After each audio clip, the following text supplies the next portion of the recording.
os projetos, nós temos essa mania do consultor, especialista, e ele vai te dar assim, a gente sempre faz assim, vamos fazer assim. Eu não quero fazer como sempre fez, eu quero discutir, vamos fazer um pouquinho diferente. A inovação não nasce na ordem. Não tem. Ela nasce num pouco de caos. O lado humano é mais importante do que nas relações, do que no negócio, na estrutura, nas finanças.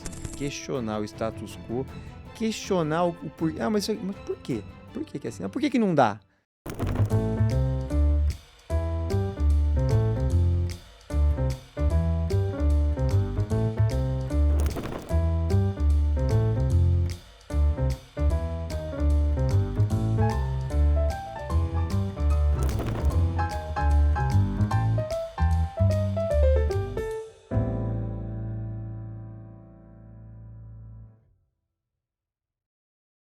Olá pessoal, sejam bem-vindos a mais um episódio do Rethink Talks, o podcast que repensa, explora oportunidades e debate o futuro do mercado imobiliário.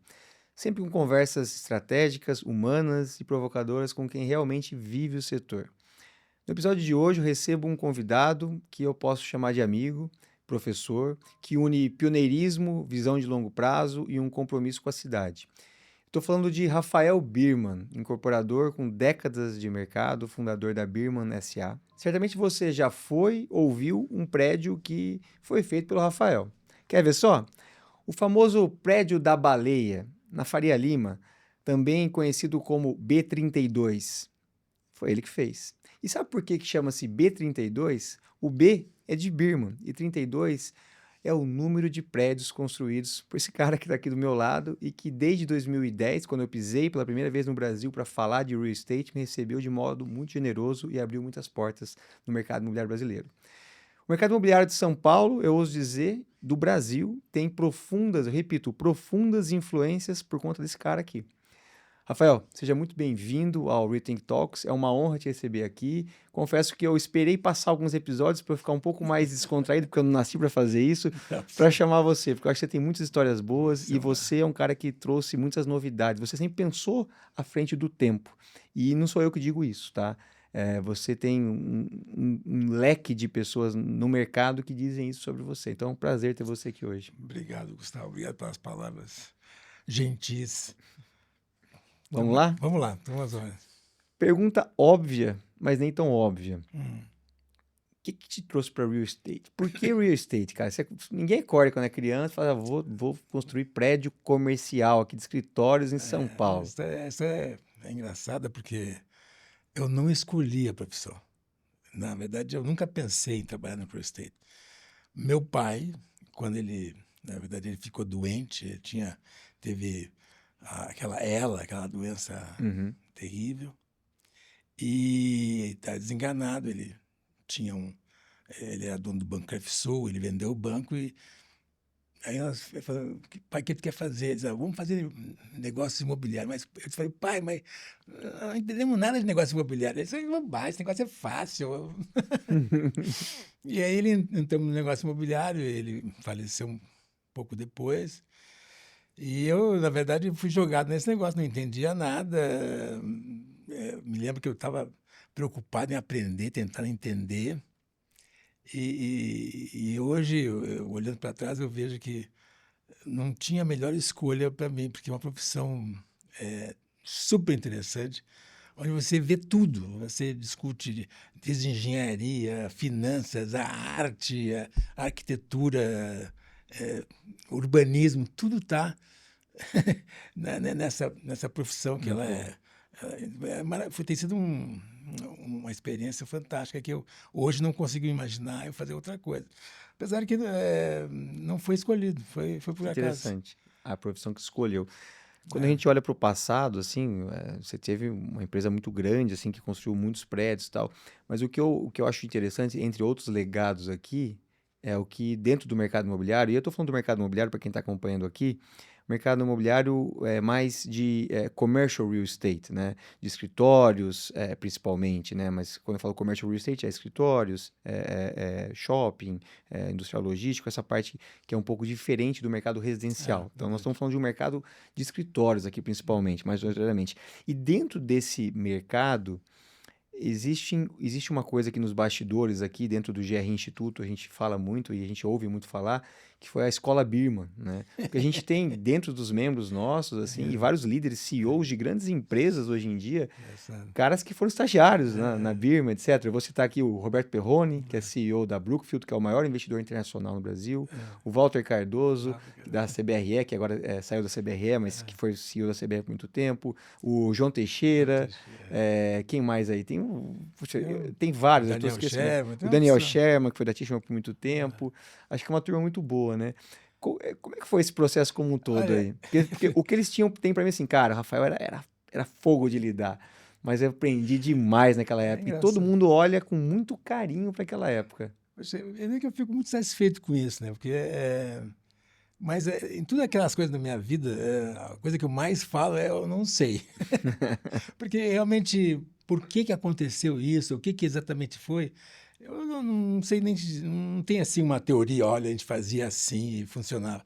Na verdade, o que sempre foi, eu acho, um estado de espírito, uma forma de agir, de sempre questionar e sempre ser muito informal, abrir espaço e aí deixar o cara crescer sozinho. Quer dizer, sem uma estrutura. Na verdade, eu sempre fui um cara muito desorganizado, de certa forma. Então, não tinha uma estrutura organizacional. Olha, você hoje responde a fulano. Então, Sua carreira vai ser assim, não tem, progressão não de tem. O cara carreira. estava ali, bom, no dia seguinte, ó, tu vai assumir isso aqui, ó, e você cuida. Aí ele resolvia assumir uma outra área, estava tocando. Então, isso, com essa vontade de aprender, sempre levei o pessoal para participar de tudo que é congresso, eles iam nos congressos. Então, havia essa cultura de discussão, de participação e de crescimento. E isso eu acho que gerou, eu acho que essa é a explicação por trás dessa história, que gerou de fato esses caras que foram excepcionais, né? Tiveram uma carreira. Poucas pessoas. Tive um diretor que eu não vou ensinar o nome, mas que não, né? Mas a maior parte teve um desenvolvimento grande depois. Eu fico satisfeito e orgulhoso com isso, né? Porque foi legal. Eu tenho mais uns 5 nomes que você foi falando, eu fui lembrando, né? Rodolfo Dabril, e tem uma galera aqui que é membro do GRI. É. Fala, comecei com o Birman. Eu falo, pô, mas caramba, Você todo mundo também? começou com o Birman. Eu falo, não, eu Foi acredito, é engraçado, inacreditável né? isso Foi aí. engraçado. Agora, interessante isso que você falou, porque eu tenho lido muito sobre desenvolvimento de empresa, etc., e da importância de um pouco de caos, né? A inovação não nasce na ordem, Não, não tem. ela nasce num pouco de caos. É Na importante isso. burocracia não tem, Não tem. o pensamento burocrático. O pessoal, eu sou muito criticado até pelo meu filho, que falta estrutura. Meu filho fala assim, não, ele está contratando alguém, ele faz uma Diligência. linha de lista de entrevistas, né? E eu nunca fiz assim. Até vou dar um exemplo, o Daniel Sherman. O Daniel Sherman eu contratei, o pai dele veio me visitar e trouxe o filho, que tinha acabado de se formar. Eu disse assim, você quer trabalhar? Aí ele falou assim, ele me ligou na segunda-feira, escuta, era quente aquele convite. Eu disse, é. E ele veio trabalhar comigo e acabou, entendeu? Não sei. Tu vai dizer assim, mas não pode funcionar um negócio que é tão bagunçado assim, mas funcionava. É, Interessante. e o lado, eu te diria que o lado mais do que o lado comercial dos negócios, a estrutura, é o lado humano, das relações, como é que a gente interagia e tal. Interessante isso. É Interessante, a interessante. gente está falando com uma pessoa aqui que talvez que fez 32 prédios comerciais aqui no Brasil, que você vai imaginar que para chegar nesse ponto você tinha uma estrutura toda complexa, etc. E você está dando ênfase numa coisa que eu acredito muito, nas relações Não, humanas. sem E isso dúvida. é fundamental. Então, mesmo o incorporador, o consultor, o cara da Properties, esse cara, e eu percebo muito isso, o produto final, que é o imóvel, ele reflete muito o lado humano do incorporador, né? É Não, quase como uma assinatura dele, não não? tem dúvida, não tem dúvida. O lado humano é, s- é mais importante do que as relações do que no negócio, na estrutura, nas finanças. Aquele negócio, fazer análise de cash flow, a gente sempre fez, mas eu sempre achei secundário, né? Não era o que decidia. A negociação, como negociar. É, eu, sem falsa modéstia, eu me considero um bom negociador. Mas por quê? Porque eu buscava entender o outro lado, criar uma relação. muito pessoal, muito íntima, e funcionava. Isso, as pessoas se sentiam bem com isso, e isso funciona. Sei lá, eu acho que na vida tudo é isso, viu? Relações Tudo é humanas. gente, tudo é pessoas, tudo é humanidade. Agora, você pontuou aí no começo da sua conversa, você dizendo que você dava oportunidade para as pessoas que estavam com você para viajar, conhecer outras coisas também. E eu queria entender um pouco como é que funcionou o seu processo de inovação. Porque você é o responsável por É, trazer muita coisa que hoje em dia é normal para os prédios de escritórios, que na década de 80, 90 foram novidades, assim. Isso foi o é, primeiro cara a fazer tal coisa. Lista pra gente aqui, conta um pouco para quem está não, chegando agora aí, era um essas negócio assim, novidades. muito. E como era esse processo, né, de buscar? Deixa eu te falar um pouquinho. Eu entrei nesse negócio de prédio comercial, num certo momento, que eu conheci o Anthony McVeigh. Conheceu o Anthony, né? Não, O Anthony era o antigo chefe do Walter, né? tá. O Anthony era um inglês que... Eu me lembro que nós estávamos discutindo, ele fazia muito prédio residencial e ele vem falar de prédio comercial. Eu achei aquele negócio mais estruturado, mais desafiador, mais inteligente. Eu achei muito interessante. Eu aprendi, e isso, o que me levou nesse mercado foi o Anthony. E a gente botava tudo. Foi. Começamos. Os primeiros prédios que eu comecei a fazer, eu me lembro, era um prédio baixinho, que o grande desafio tecnológico era que tinha sprinklers e Uau. 2 escadas de incêndio. Era umas coisas ridículas assim. Mas a gente, puxa, vamos fazer o próximo prédio que a gente fizer, vamos botar também alguma outra coisa. E a gente foi assim, passo a passo nos prédios, foi criando uma espécie de degraus, uma escadinha.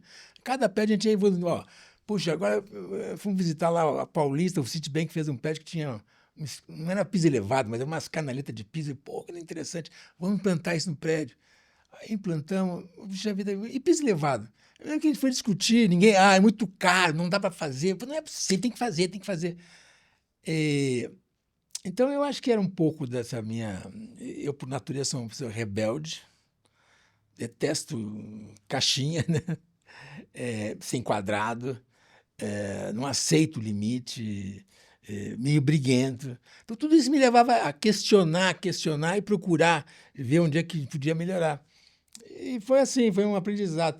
Então, outro exemplo aqui, fachada de granito, uma coisa assim. Pô, nós fizemos o primeiro prédio, todo de fachada de granito, foi o Vilma 8.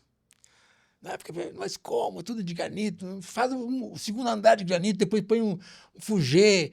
Eu disse, não, vamos fazer tudo de granito, mas custa muito caro. Eu lembro que nós cotamos aquele negócio de granito, custava $300 o metro quadrado de fachada. Absurdo. Não dá, não dá. Nós pegamos um avião, fomos até aquela feira lá em Espírito Santo, de granito, começamos a discutir com os caras. Como é que você. Eu tiro o bloco, eu vendo pelo dobro para o fulano. Eu corto o bloco, eu vendo pelo dobro para o fulano. Todo mundo assim. E mesmo assim não custava. Chegava no final.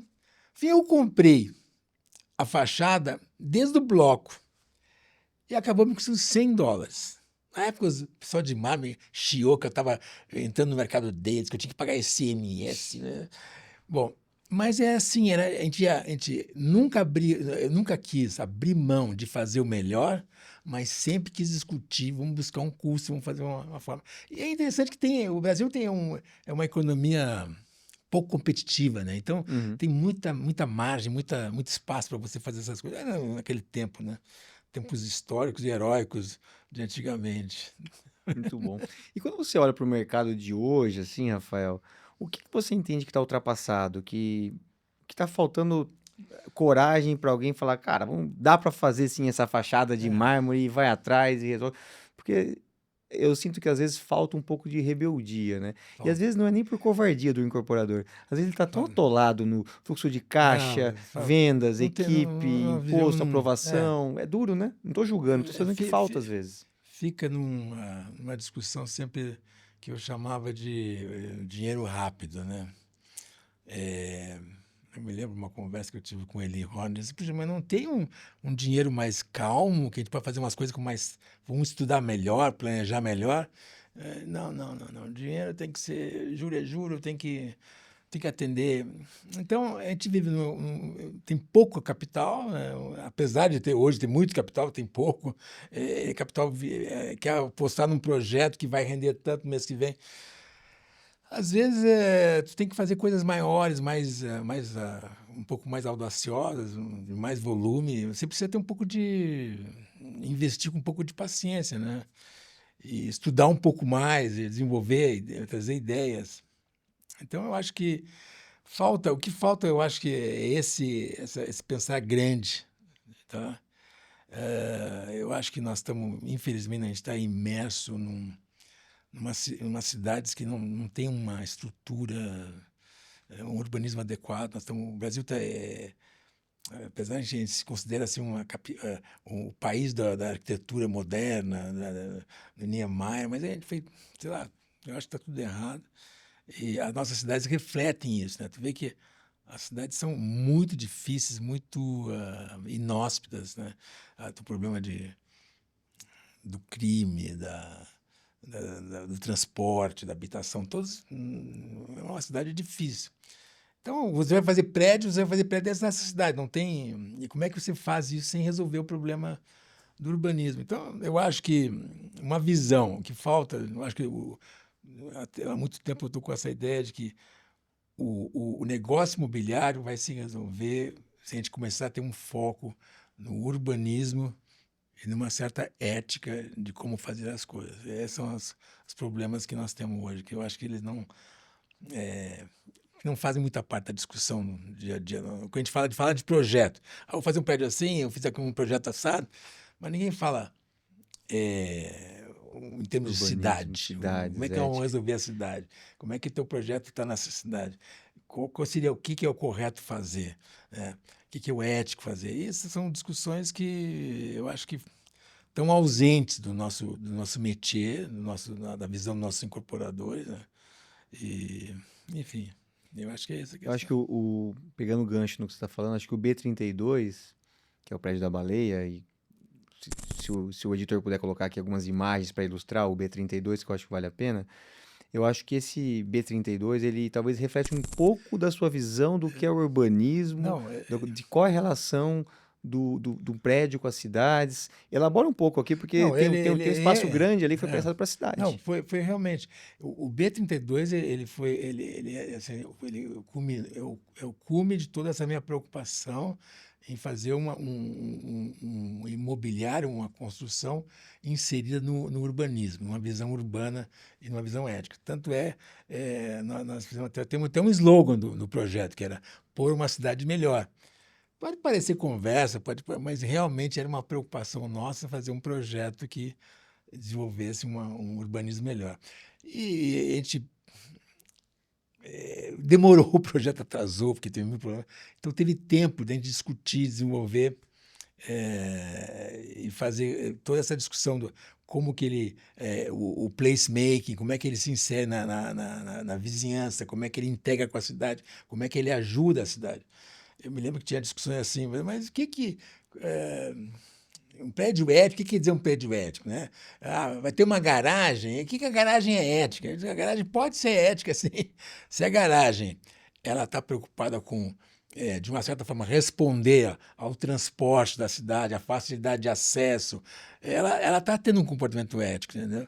Assim como se você pensar na energia do prédio, foi tinha alguma base sustentável, ela também está preocupada com vamos dizer, os recursos naturais e como é que você, a longo prazo, aquele negócio das gerações futuras estão na tua cidade.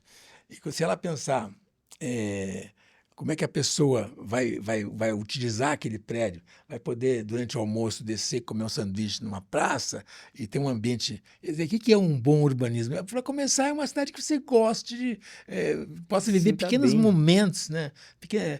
Olhar para ter um horizonte agradável, bonito, entendeu? Essas são coisas pequenas, mas que tudo isso fazem um bom urbanismo, né?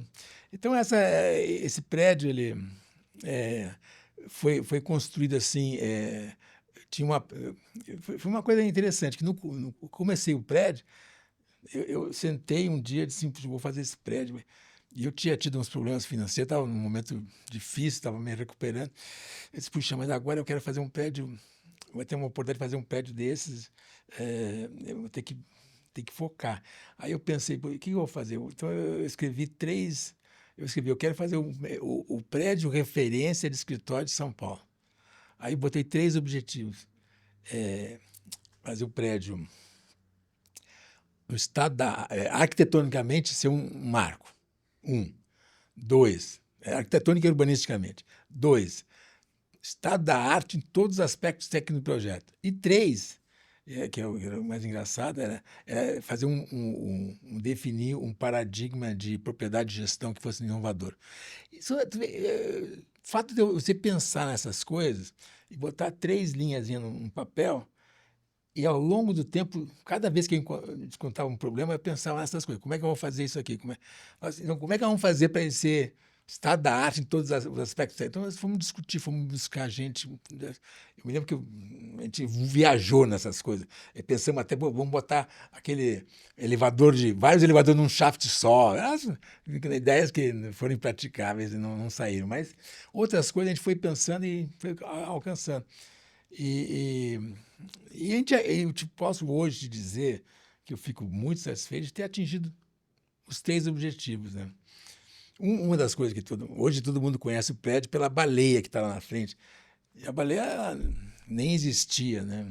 A gente estava pensando o que a gente vai fazer, como é que a gente vai fazer. Então, surgiu a ideia, vamos fazer uma baleia. E aí, teve até semana passada, a baleia saiu em tudo que é mídia social, porque alguém olhou, eu vi um chapéu, um gol de Papai Noel que foi mal colocado, parecia foi muito engraçado. Então, teve uma repercussão de 100 milhões de visualizações. Sabe o que é isso? Loucura, né? Loucura. Então, isso demonstra uma interação com a cidade. Ela criou na Faria Lima ali tirou aquela sisudez da Faria Não Lima. tem uma grade que isola, Não tem qualquer grade, um pode entrar, andar está por ali. aberta, é convidativa. Então são coisas que foram E é uma mistura, né? Porque você tem ali um rooftop, você tem um teatro que é maravilhoso, já fui várias vezes ali já, o prédio do escritório. Talvez o outro incorporador teria falado, vou meter o máximo de torre aqui possível, usar tudo para escritório, que é o que né? Teria resultado financeiro, seria esse, talvez. Não, mas sabe, Gustavo, a gente fez o máximo. Só que o máximo, bem pensado, dá para fazer outras coisas também. Também. Porque o teatro, na verdade, foi benefício de uma lei do teatro. Entendi. Que o coeficiente me deram, foi concedido para a cidade. Não gastou o meu coeficiente. Uhum. Entendeu? Então, eu acho que você pensar numa qualidade, ou pensar em fazer um prédio sustentável, bem pensado, não gasta mais. Você tem que ser inteligente Dá para mais você fazer. trabalho, talvez, né? Tem que pensar, não pode ser assim, dá para o arquiteto fazer o projeto, faz aí, quanto cabe aí? Cabe tanto, faz aí um projeto legal. Não vai sair. Ou você se envolve, uma Põe coisa que é amor, importante. põe realmente paixão naquilo Mais do ali, que né? amor, tem uma visão quase que holística do negócio. Se desenvolver, discutir, não aceitar o prato feito. O arquiteto falou, eu quero discutir, não gostei, vamos fazer diferente. O advogado falou, também vamos discutir. O contador, vamos discutir, foi tudo na mesa. Me explica por quê. Esse assunto é técnico, não vai entender. Diz, olha, se você entende, você vai saber explicar. Se você não conseguir explicar, é porque você não entende. Não é que eu sou burro. Baita lição. Olha, eu acho que isso é uma das grandes lições que eu já tiro desse episódio aqui. Eu acho que questionar o status quo, questionar o porquê. Mas por quê? Por que por que não dá?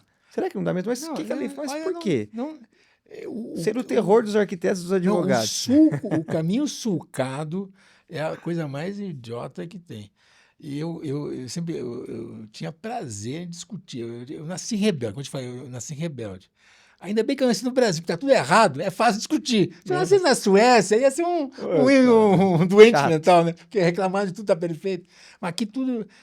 Nós temos nos projetos, nós temos essa mania do consultor, especialista, e ele vai te dar assim, a gente sempre faz assim, vamos fazer assim. Eu não quero fazer como sempre fez, eu quero discutir, vamos fazer um pouquinho diferente. Vou dar um exemplo de um negócio besta, mas que eu tive que brigar para fazer. Eu queria fazer na rampa de acesso do prédio, todo mundo põe lá embaixo uma grelha para captar água de chuva, né? Uhum. E aquele negócio do vento é blá, blá, blá, blá, não faz sentido. Assim, mas, gente, vamos fazer o seguinte: eu quero uma rampa que tenha uma espinha de peixe no concreto, que a água escorre para os lados e ela corre no lado. E lá no fim e não tem grelha nenhuma. Ah, mas será que vai funcionar? Não vai funcionar. Eu tive que brigar com todo o pessoal, os arquitetos, o cara de enfermaria, todos eles queriam botar a grelha. E eu não quis, e não botei. E hoje eu fico muito satisfeito. Cada vez que eu entro no prédio. Mas é uma besteira. Mas que Maravilhoso. assunto mais bobo, Rafael, para você se preocupar, o incorporador de um prédio desse tamanho, se preocupar com a grelha. Eu sei, é bom, mas é isso, é uma visão, não aceitar. E você vai crescendo. Então a gente foi crescendo essas coisas, pequenas coisas. E dá esse resultado que deu. Outro exemplo a baleia não estava no projeto, de repente ela chegou. Uma coisa que não estava no projeto, nós tínhamos feito um projeto que nós íamos ter uma estação de tratamento de águas pluviais, que é uma coisa simples. Aí no meio do projeto a gente falou, pô, mas por que não fazer uma estação completa de águas cinzas, águas negras? Pô, mas é mais caro, podemos fazer, vamos fazer. Aí pensamos em fazer, projetamos uma estação orgânica, que é o sistema orgânico de biodigestão. Aí, não, para ter um equipamento mais sofisticado de membrana, de não sei o quê. Não, vamos fazer. Fizemos uma estação de membrana, eu tenho um prédio, um dos poucos prédios que tem uma estação de tratamento 100% todo esgoto. Uau. Isso que me gera uma água de reuso, que 2/3 do consumo do prédio é água de reuso. Uau. Então, eu quero dizer o seguinte, essa busca constante, essa vontade de trilhar o caminho não sulcado, né? Seguir o caminho menos percorrido, não aceitar, não, discutir, brigar, encher o saco dos caras, dá um resultado, eu acho, positivo. Bom, para quem está assistindo a gente até aqui, acho que você entendeu por que eu falei que um podcast que se propõe a repensar o mercado imobiliário tem você como um dos embaixadores aqui. E peço já que você deixe seu like, compartilhe esse vídeo, se inscreve no canal, porque esse tipo de conversa aqui para mim é priceless, é muito importante, fico feliz aqui. Agora, quando a gente olha para trás, para sua carreira como um todo, se você tivesse que começar tudo de novo lá, o jovem Pô, Rafael, eu queria. Se eu pudesse, eu adoraria fazer isso. você gostaria ou não? Não entendi. Claro que eu gostaria. Ah, e o que você faria diferente se fosse recomeçar? Vou começar a investir na Microsoft, na Apple, Pagar dinheiro. na Google. Mas sei lá, eu acho que eu cometi na minha vida muitos erros, sabe? Eu olho para trás, eu tinha assim, é uma sucessão de erros. O engraçado é que eu podia, sobe e cai, sobe e cai. Eu, pelo menos, estou terminando num centro de cair num ponto feliz. Mas tantos erros, tantas. Eu acho que eu tento falar para meus filhos que eles. Não que eles não vão cometer erros, vão cometer tantos erros quanto eu cometi, talvez até mais. Mas para você tentar administrar as coisas com um raciocínio, com lógica e razão, e não com emoção. A gente vive dominado pelo subconsciente, a gente fica com raiva daquele cara me fez isso, eu vou. Entendeu? Isso é besteira, você perde tempo. Às vezes você tem decisões para tomar, e eu me lembro de várias delas que eu tomei, que eu podia ter feito diferente. Se eu tivesse tomado aquele outro caminho, estava tão tranquilo, tão melhor, entendeu? Então, eu acho que você tem que ser humilde, né? Humilde quer dizer, não quer dizer que você aquela humildade de salão, eu sou modéstia, a minha modéstia é residente. Não é isso. Humildade é você dizer, puxa, as coisas são mais complicadas que eu posso dominar ou entender. Deixa eu aceitar aqui que eu vou errar, que é difícil. Que não. Isso é muito importante, porque você entra também no jogo com essa postura, você que é aprender, porque você sabe que não sabe. Não saber que não sabe é um começo de humildade, né? Dizer, eu não sei, deixa eu verificar como é que eu faço. Mas não tira a tua vontade de saber, brigar por saber, de ir lá dizer, não, vamos fazer. Então, humildade... E esses erros, sei lá, eu podia ficar aqui dias contando meus erros, né? Propostas que eu tive, cara, assim, ó, eu compro isso aí. Eu disse, puta, por que eu não aceitei? Vender isso Eu aqui. ficava... Ou, ou às vezes que o cara fala assim, vamos fazer um acordo. E eu disse, não, cara, acordo, eu estava achando gostosão, forte. Não, vou fazer acordo. E depois me arrependi, puta, que eu não fiz acordo? Fiquei lá brigando, Resolvesse isso. 10 anos brigando. Nós tivemos uma briga com um dos sócios do 32. Logo no começo ele entrou e depois ele quis sair, aí saiu brigando. Começou um processo de um litígio lá, demorou 10 anos. Ele não ganhou nada, porque ganhou exatamente o que ele ia ganhar se ele não tivesse brigado. Mas eu Só tive desgaste, né? um desgaste necessário, uma canseira, desperdício de vida de todos nós envolvidos, né? Eu até terminou o processo, fizemos um acordo com ele, depois de 10 anos, eu fiz um coquetel, chamei eles todos, do outro lado, chamei os juízes, né, chamei os advogados, Celebrar o uma fim disso. celebração. Eu nunca vi um negócio desse, celebrar uma briga de 10 anos. Mas o que aconteceu? Estamos aqui, já estamos vivos. E quando você pensa nessa carreira sua tão cheia de Eu vou te confessar, pontos, eu olho para a minha carreira, Gustavo, eu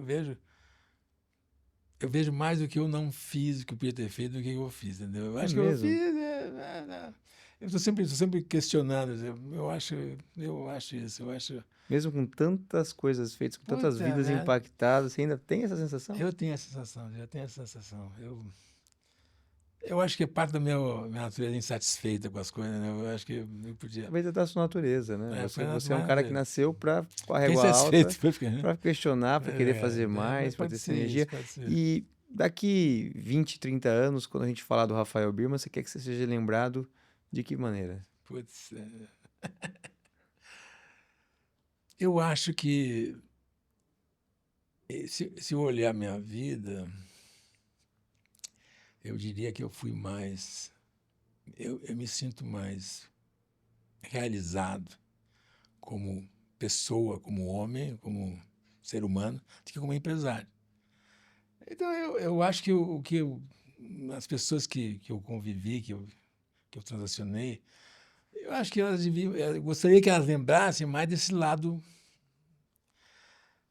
Com todos os meus defeitos, eu briguei com um, xinguei o outro, destratei um, mas Essa eu disse, intensidade, meu irmão. mas todo mundo. Eu acho engraçado que nunca fui muito criticado por. Quer dizer, por mais que eu seja. O time me falava, você vai exigir uma ação de harassment aí, porque você está falando, cobrando um cara, exagerando.